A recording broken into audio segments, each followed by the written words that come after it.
Excelentíssimo senhor governador Camilo Santana, excelentíssima senhora vice-governadora e governadora em exercício Isolda Sela, excelentíssimo senhor presidente da Assembleia, deputado Zezinho Albuquerque, também ao deputado estadual e vice-presidente da Assembleia, Tim Gomes, excelentíssimos senhoras e senhores deputados estaduais do Ceará, meus cumprimentos também aos secretários de Estado aqui presentes, prefeitos, vereadores, demais autoridades civis e religiosas, imprensa, assistência e telespectadores que assistem essa sessão solene através da TV Assembleia.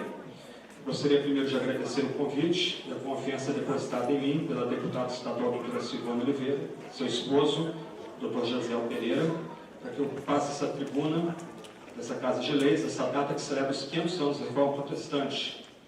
Também estendo meu agradecimento ao apoio da Ordem dos Ministros Evangélicos do Estado do Ceará, na pessoa do pastor Francisco Paixão, a esse momento. Quero saudá-los a todos, à mesa e aqueles que nos assistem e ouvem também, em nome da Igreja da Trindade, da qual sou um dos pastores em São José dos Campos, em nome do Seminário Martin Luther, uma instituição ligada à Alemanha, da qual sou diretor-geral aqui no Brasil, e da Edições Vida Nova, da qual sou consultor teológico. Nós estamos aqui para celebrar os 500 anos da Reforma Protestante. Eu gostaria de refletir um pouco com aqueles que estão nesse local sobre esse evento que aconteceu há tanto tempo atrás e por que ele é importante e por que nós paramos hoje e temos essa sessão solene para celebrar esse momento. No ano de 2017, a Igreja Evangélica no mundo inteiro celebra os 500 anos da Reforma Protestante, que ocorreu no século XVI. A data tradicional que se celebra esse evento importantíssimo para a história do Ocidente é o dia 31 de outubro, quando se diz que Martinho Lutero, um frei agostiniano, afixou na porta da igreja do castelo da cidade de Wittenberg, na Alemanha, o que é conhecido como 95 teses, popularmente, mas tem o nome técnico de debate para o esclarecimento do valor das indulgências. O que torna esse ato de Lutero tão singular é que sua atitude de afixar na porta da igreja suas teses e enviá-las aos seus superiores era parte de um movimento internacional e que ocorria praticamente de forma simultânea de retorno aos antigos marcos da fé cristã como estabelecidos na Escritura Sagrada. Por toda a Europa, homens e mulheres se destacaram na luta para reformar a fé cristã, redescobrindo seu caráter evangélico. E aqui eu posso citar alguns nomes que são importantes nesse contexto. O amigo e cooperador de Lutero, Filipe Melanchthon, Ulrico Zwinglio, em Zurique, João Calvino, em Genebra, Martin Butzer, em Estrasburgo, William Tyndale e Thomas Cranmer, na Inglaterra, John Knox, na Escócia, Mel Simmons, na Holanda. Esses são os nomes que mais se destacam nessa época. Entre as mulheres, a gente pode destacar Catarina von Bora, a famosa esposa de Lutero, Catarina Schutz-Zell, de Estrasburgo, Marguerite de Navarre, que era irmã do rei Francisco I e protetora dos informadores franceses, Jeanne d'Albret, rainha de Navarre, Jane Grey, que foi rainha da Inglaterra por uma semana, Marie Dentier, de Genebra, que escreveu um prefácio à publicação de Calvino, e a italiana Olimpia Fulvia Morata, que foi erudita de latim e grego. A menção desses nomes, de homens e mulheres, já nos dá uma dimensão da abrangência da reforma. Inglaterra, Escócia, França, os muitos principados da Alemanha, as cidades da Suíça, os países escandinavos, todos eles foram alcançados pela mensagem dos reformadores. A reforma chegou à Holanda mais tarde, e nos países que conhecemos hoje como Áustria, Hungria e Tchecoslováquia, e mesmo em partes da Polônia e da Rússia, houveram alguns grupos de luteranos, de calvinistas e, no último caso, de anabatistas. Mas o que é a reforma? O que vem a ser reforma? Por que estamos celebrando reforma hoje? A palavra vem do latim, reformatio, e segundo o historiador Patrick Collison, ela traz a noção de rejeição de novidades, que seriam as graves distorções da verdade cristã, que passaram por verdades em séculos mais recentes e que conhecemos como catolicismo medieval. Já no século XV, um século antes da Reforma, os cristãos ocidentais falavam de reforma, como Collison diz, termo frequentemente encontrado na fórmula, entre aspas, reforma da igreja, sua cabeça e seus membros, fecha aspas, e nesse nível acreditava-se que o objetivo da reforma deveria ser todo o corpo da igreja, porém mais especialmente as camadas mais elevadas. uma reforma que começasse no clero, segundo a linguagem do século XV, mas que também alcançasse a comunidade cristã da forma mais ampla. Mas a reforma protestante do século XVI foi bem diferente das tentativas anteriores de renovação da igreja medieval, da igreja católica. Então, uma definição mais precisa desse movimento do século XVI seria: a reforma é a tentativa de colocar Deus, como ele se revelou em Cristo, no centro da vida e do pensamento da igreja. Essa definição vem de Karl Trueman. Assim, a reforma protestante do século XVI foi um movimento de reforma da igreja essencialmente doutrinal, e essa talvez seja a grande diferença entre a reforma do século XVI, que celebramos hoje, das tentativas de reforma anteriores, que tinham um caráter mais ético, ou centrada mais em temas éticos. A gente pode perceber essa ênfase na doutrina, a redescoberta da doutrina, segundo a Sagrada Escritura, em 3 temas que foram redescobertos e reafirmados pela reforma do século XVI: a centralidade da Escritura, a justificação pela fé somente e o sacerdócio de todos os crentes. Esse é mais ou menos aí o roteiro que eu quero oferecer para vocês hoje à noite. Primeiro ponto, então: um papado desacreditado e um clero corrupto minaram a autoridade que existiam sobre a Igreja Católica medieval. Foi nesse contexto de crise de autoridade que os reformadores reafirmaram a autoridade da Escritura acima do papado, dos concílios e do clero. Para os reformadores, a Escritura era um guia certo e suficiente para a salvação e o conhecimento de Deus. E o fundamento dessa autoridade não era a Escritura interpretada pelo magistério ou pelo clero.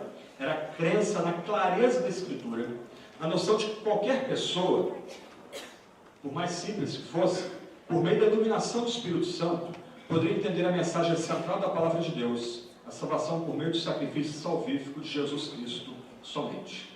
Por isso, os reformadores pregaram, ensinaram e traduziram a Escritura na língua do povo, e creram que foi a Escritura que produziu a reforma, como Lutero falou. Veja meu exemplo: eu me opus às indulgências e a todos os papistas, mas nunca pela força.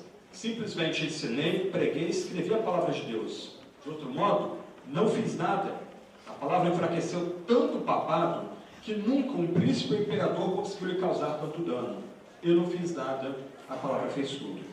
Por isso, os reformadores também criam que a pregação da palavra de Deus é essencial à igreja. Sobretudo, os reformadores do século XVI foram grandes pregadores. Martinho Lutero, na sua paróquia, a igreja de Santa Maria, ele pregou cerca de 2.000 sermões. Por que essa ênfase da pregação da palavra de Deus, na explicação da palavra de Deus para o povo comum? Porque a convicção deles, ancorada na Epístola de Paulo aos Romanos, é que a fé vem pelo ouvir pela palavra de Cristo. E esse era um dos textos prediletos de Martinho Lutero. Então, porque eles criam que a fé vem pelo ouvir a palavra e ouvir a palavra de Cristo, esses pregadores, esses reformadores, se esmeraram na pregação da palavra, e sobretudo numa pregação que a gente chama de expositiva, isto é, uma pregação que explica, que abre o texto bíblico para a comunidade, explicando da forma mais fiel possível, à luz do seu plano de fundo histórico, cultural, com referência aos idiomas originais. Por causa dessa ênfase na pregação da palavra de Deus, o reformador de Zurich, Heinrich Bullinger, podia dizer confiantemente: a pregação da palavra de Deus é a palavra de Deus. Então, os reformadores desafiaram a autoridade do Papa e do clero em favor da autoridade da Bíblia. E muitas pessoas os seguiram porque elas tinham perdido a confiança na autoridade do clero. Mas os reformadores do século XVI não apenas reafirmaram a autoridade da Escritura acima do clero. A batalha de Lutero, bem como de outros reformadores, não foi especificamente pelo resgate da Escritura, mas, acima de tudo, pelo resgate do Evangelho como anunciado na Escritura.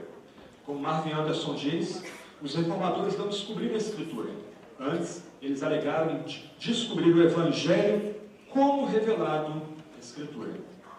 E a experiência de Thomas Bilney, um sacerdote inglês do século XVI, ilustra essa ligação inseparável da Escritura com a graça oferecida por meio de Jesus Cristo, como diz o apóstolo: morreu pelos nossos pecados, segundo as Escrituras, e foi sepultado, e ressuscitou ao terceiro dia, segundo as Escrituras. No aniversário de Cambridge, em 1516, Bilney estava lendo as Escrituras, até que chegou ao versículo: Cristo Jesus veio ao mundo para salvar os pecadores, dos quais eu sou o principal.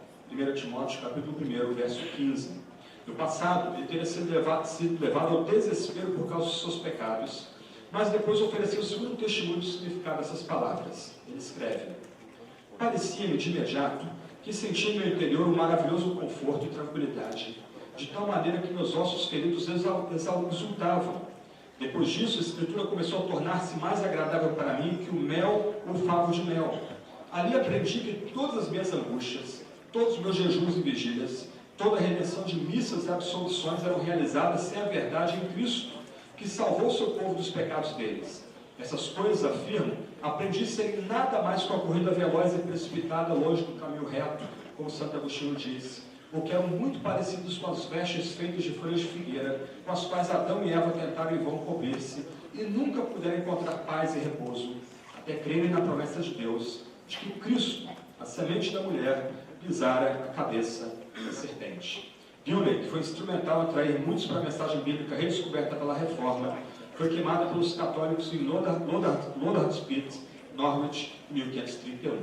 Portanto, a segunda e mais importante doutrina redescoberta pelos reformadores foi a doutrina da justificação pela graça, baseada somente na livre graça de Deus, recebida pela fé somente.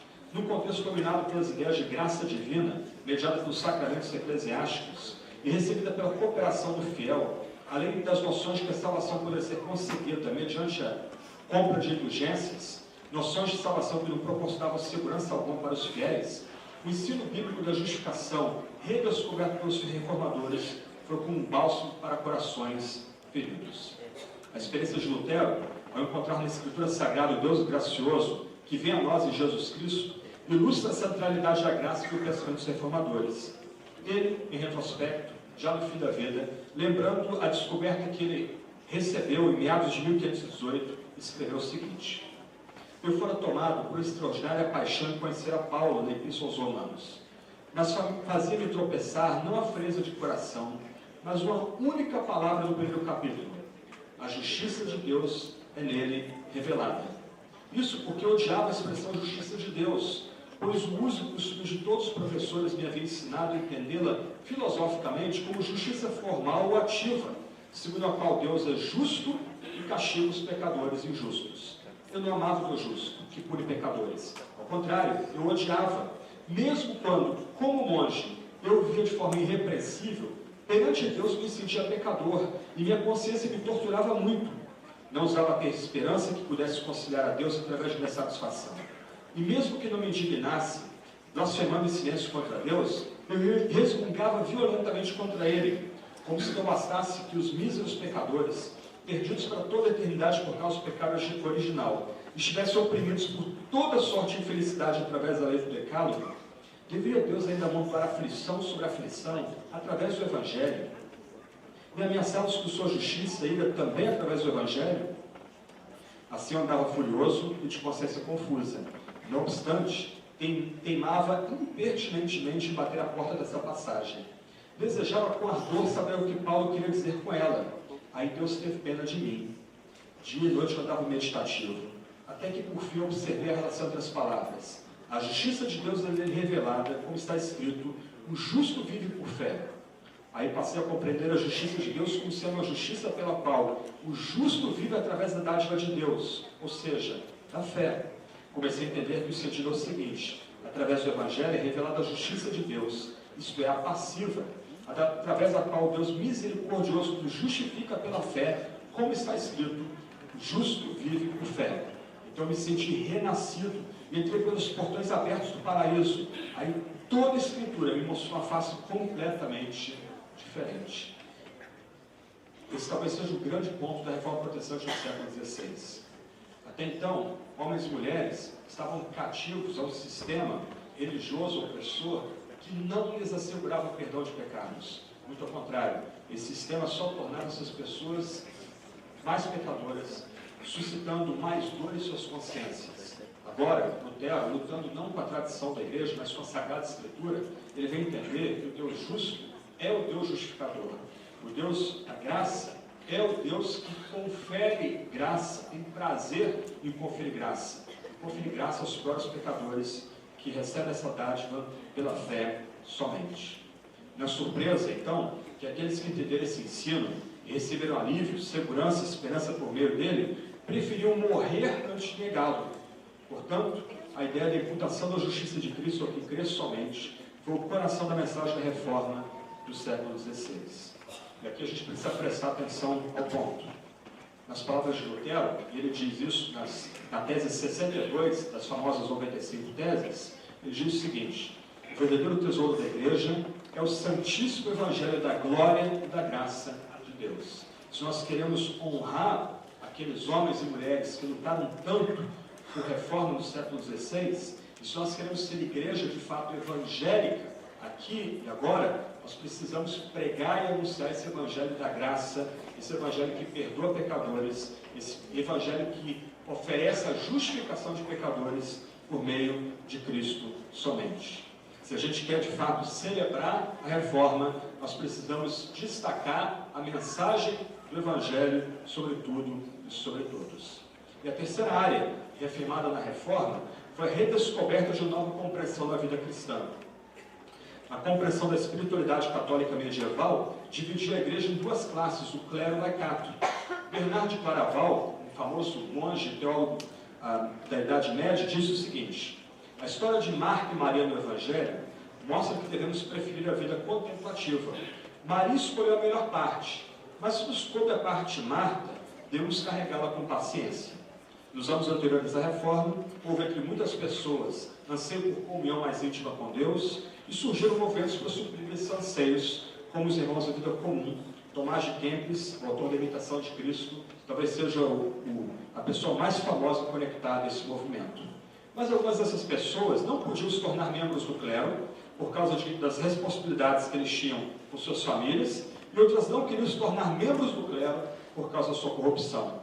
Os reformadores, então, afirmaram e ensinaram que nem todos são chamados para serem pastores, mestres ou estadistas.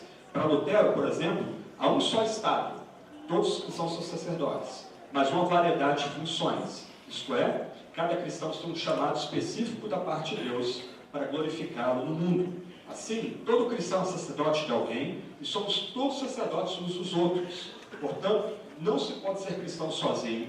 É necessária a comunhão dos santos, a igreja, que deve ser uma comunidade de intercessores, um sacerdócio de amigos e amigas que se ajudam, uma família na qual as cargas são compartilhadas e suportadas mutuamente.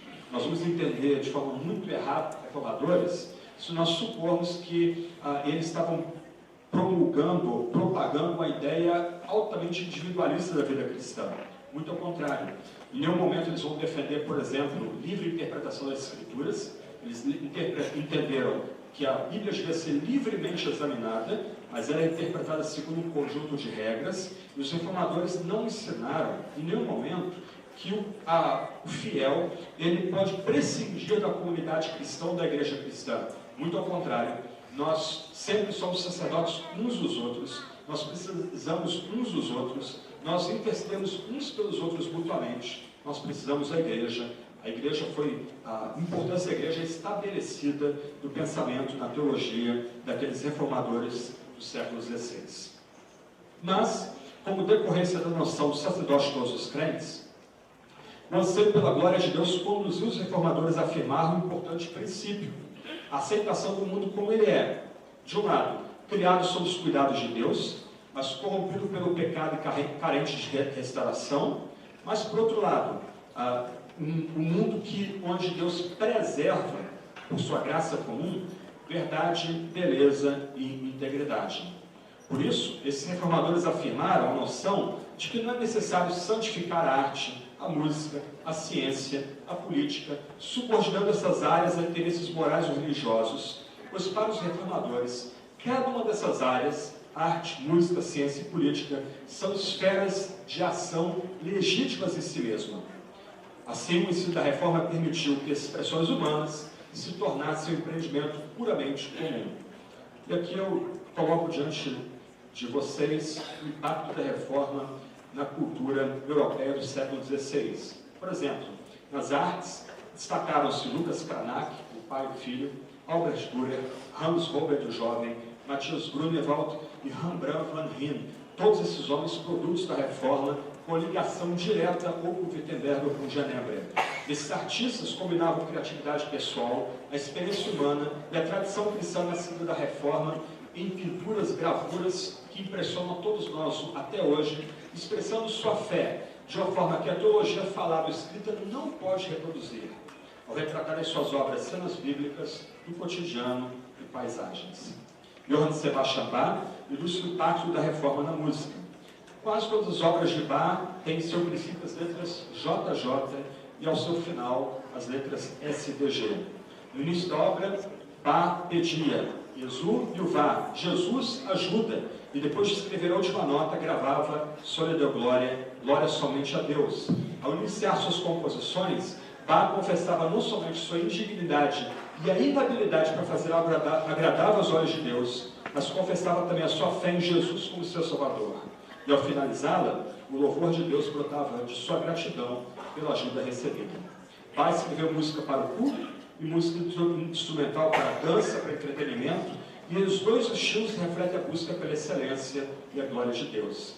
Clément Marot, Louis Bourgeois, que musicaram os salmos cantados pela Igreja Reformada em Genebra, também são exemplos de artistas que exerceram sua vocação tanto para o entretenimento quanto para o culto, sem confundir nem subordinar uma esfera a outra.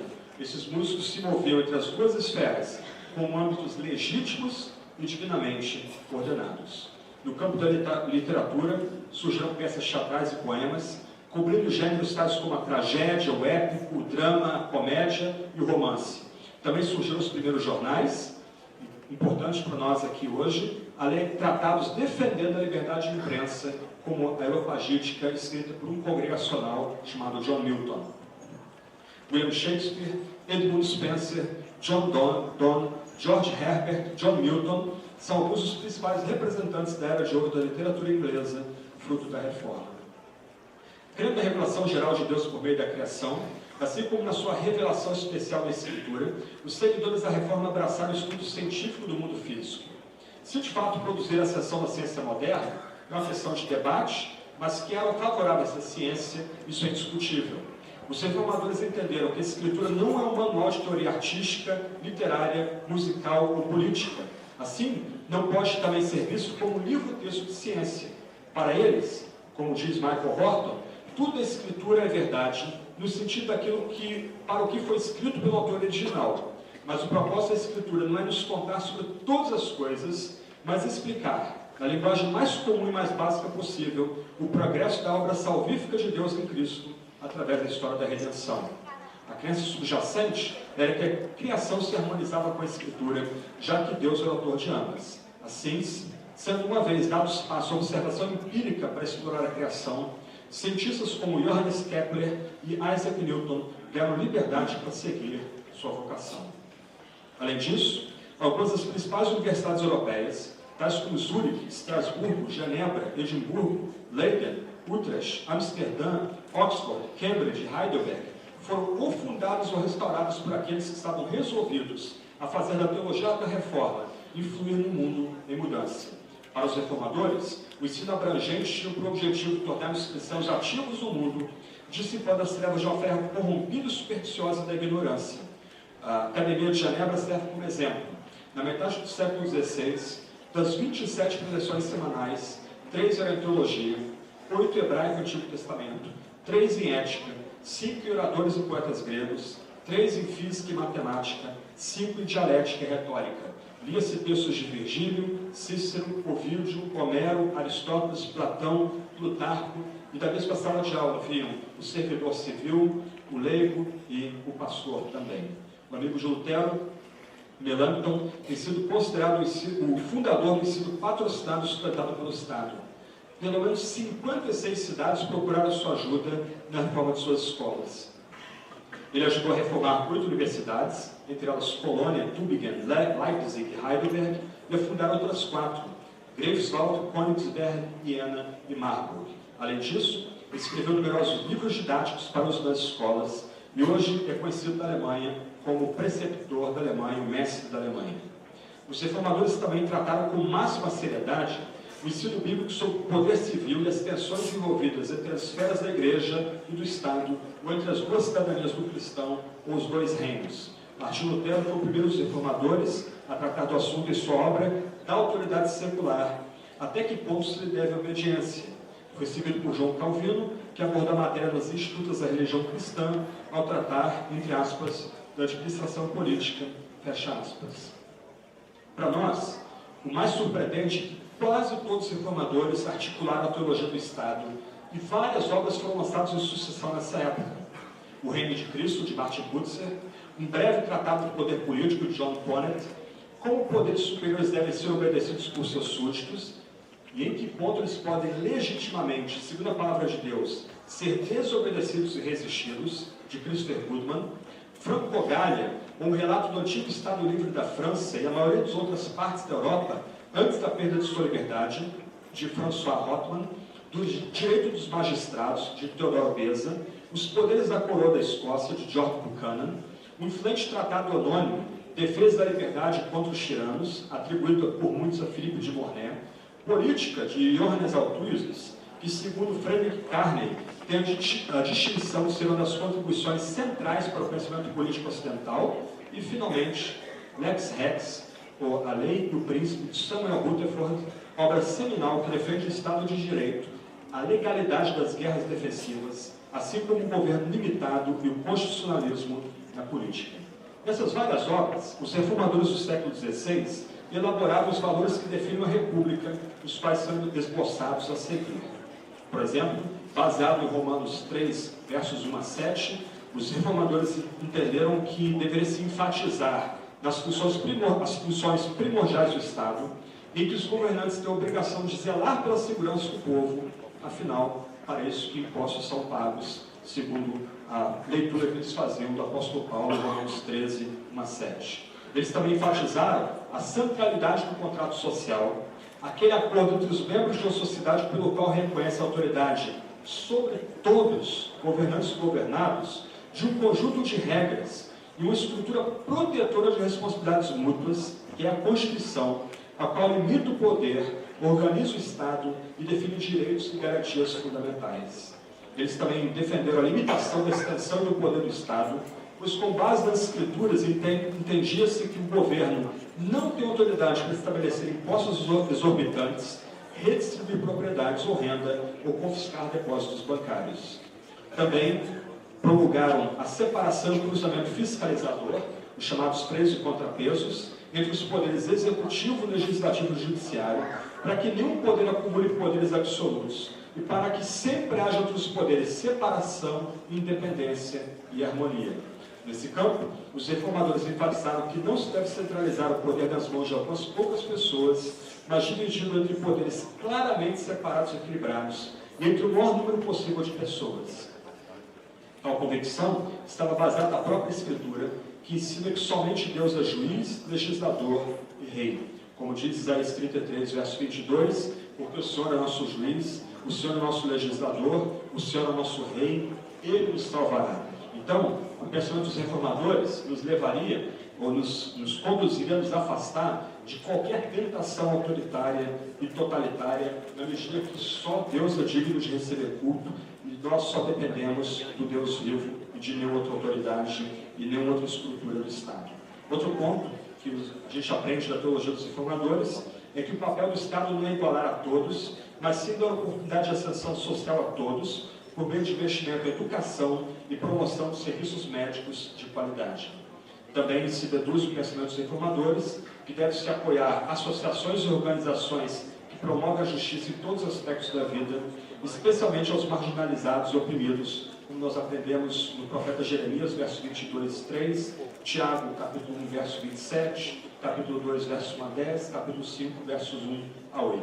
E devemos lembrar que a Escritura não é uma cultura secularizada que define quem são os marginalizados e oprimidos. Para cristãos, os marginalizados e oprimidos aos quais devem ser estendidas as mãos são a viúva, o órfão, o estrangeiro, o pobre e o que sofre violência. Os reformadores também promoveram a ética protestante do trabalho, que seria um conjunto de virtudes econômicas fundamentadas na Escritura: honestidade, pontualidade, diligência, obediência ao quarto mandamento, 6 dias trabalharás, obediência ao 8º mandamento, não furtarás, e obediência ao 10º mandamento, não cobiçarás, reconhecendo que a ênfase no trabalho produtivo origina-se da Escritura. Também, baseado em Êxodo capítulo 20, versos 15 e 17, Decálogo, eles afirmariam o direito à propriedade privada como direito fundamental, também defender a alternância do poder civil, a qual impede que um partido ou autoridade se perpetue no poder, assim como a defesa do pluralismo político e partidário. Não custa lembrar que, em termos políticos, os profetas do Antigo Testamento cumpriam um papel comparável dos partidos de oposição hoje, obrigando a autoridade política no governo a ouvir críticas, mantendo diante de seus olhos a responsabilidade inevitável que tinha para com Deus e o povo. Ideias aí que vêm de Christopher Wright. Garantindo as liberdades individuais por meio do estabelecimento de normas gerais de conduta que resultam em liberdade de culto, expressão, associação e de imprensa. Voto distrital para o poder legislativo, em que o país ou estado é dividido em distritos eleitorais, com aproximadamente a mesma população. Cada distrito elege um deputado e assim complementam suas vagas no Congresso e nas câmaras estaduais. E, por fim, que os governantes devem sempre prestar contas ao povo, que tem o direito e o dever de afastar os injustos e corruptos do poder. Aliás, foram os reformadores que elaboraram noções como desobediência civil e rebelião contra os tiranos. Um exemplo, meados do século XVII, pela primeira vez na Europa, um rei foi decapitado, rei Carlos I da Inglaterra, pelo crime de lesa pátria, por trair o seu próprio povo, e essa situação se deu por causa da própria teologia oriunda da Reforma. Em decorrência desse ensino abrangente, os cristãos que almejam servir na esfera pública devem trabalhar para mudar a opinião pública, com o objetivo de aumentar o alcance e a eficácia da cosmovisão cristã no debate público. Para isso, utilizando-se de todos os meios de comunicação disponíveis, da atuação política nos centros de decisão e do fomento de fóruns de discussão. Como lembra o filósofo Luiz Felipe Pondé, e deve encontrar formas de defender suas ideias dentro de um jogo conceitual, sem referência à fé, mas usando termos da filosofia e do comportamento histórico. Em outras palavras, os argumentos religiosos podem ser traduzidos para a esfera pública, podem ser trazidos para a esfera pública, desde que traduzidos em linguagem política adequada, de modo que possam ser convenientes e aceitáveis a todos. Se esse ponto causa um pouco de desconforto para alguns aqui, a gente precisa lembrar do livro de Esther. Talvez seja o livro bíblico que nós temos mais detalhes do que ocorre nos centros de decisão, nos centros de poder. É um livro que se passa todo dentro do palácio, onde o nome de Deus, naquele livro, não é mencionado uma única vez. Então, esse ponto aqui é deduzido também do que a gente pode aprender da Sagrada Escritura. O movimento da Reforma não foi, portanto, somente um movimento de redescoberta do Evangelho, conforme revelado na Escritura Sagrada, e com vistas a renovar a Igreja. Foi também um amplo movimento de reordenação da sociedade, à luz da revelação de Deus em sua palavra. Assim, como diz Daniel Lazar, a estrada para a democracia moderna começou com a reforma protestante do século XVI, em especial entre aqueles expoentes protestantes reformistas que desenvolveram a teologia política, que remeteu o Ocidente de volta aos caminhos do autogoverno popular, com ênfase na liberdade e igualdade. Desse modo, o que se descobre nessas obras é que a verdadeira origem do contrato social, garantidor das liberdades fundamentais do ser humano, encontra-se na reforma protestante, em última análise, na mensagem evangélica oferecida nas Escrituras e confiada à Igreja. Portanto, os cristãos são chamados a glorificar a Deus em todas as esferas da criação, a partir da vocação e dos dons que o Senhor lhes tem concedido, como geração eleita, sacerdócio real, nação santa, povo de propriedade exclusiva de Deus, como aprendemos na primeira epístola de Pedro, capítulo 2, verso 9. Mas ainda que sejam consideradas questões políticas, sociais, culturais e econômicas da reforma protestante, a marca significativa desse movimento é essa sua clara preocupação com a doutrina e a prática da fé, como afirmada na Escritura Sagrada. Essa postura nunca deixará de ser atual, pois a igreja evangélica deve ser sempre reformanda, isto é, a igreja deve estar sempre sendo reformada, voltando sempre ao fundamento, à Escritura, que deve ser permanentemente visitada, para que a igreja seja iluminada pelo Espírito e conduzida pela Palavra de Deus, que nos foi revelada como única regra de fé e prática.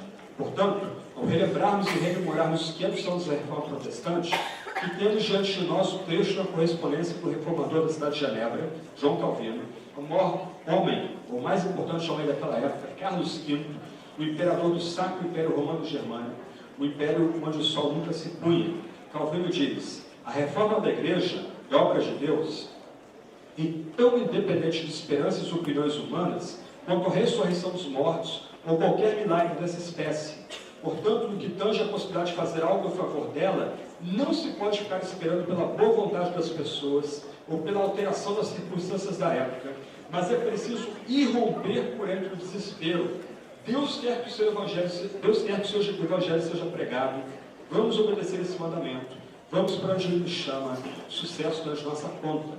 Se a igreja evangélica tem se distanciado desses temas, se faz necessário, então, a redescoberta da centralidade da Escritura Sagrada, a única palavra de Deus, da graça de Deus que Cristo Jesus, morto e ressurreto por nossos pecados, recebido somente pela fé, e do sacerdote de todos os crentes. Assim, que clamemos por retorno imediato por parte da igreja evangélica à palavra de Deus, para que essa igreja seja igreja verdadeiramente evangélica, igreja verdadeiramente reformada. Seca-se a relva e cai a sua flor, quando o vento do Senhor sopra sobre elas. Na verdade, o povo é relva. Seca-se a relva e cai a sua flor, mas a palavra de nosso Deus permanece para sempre.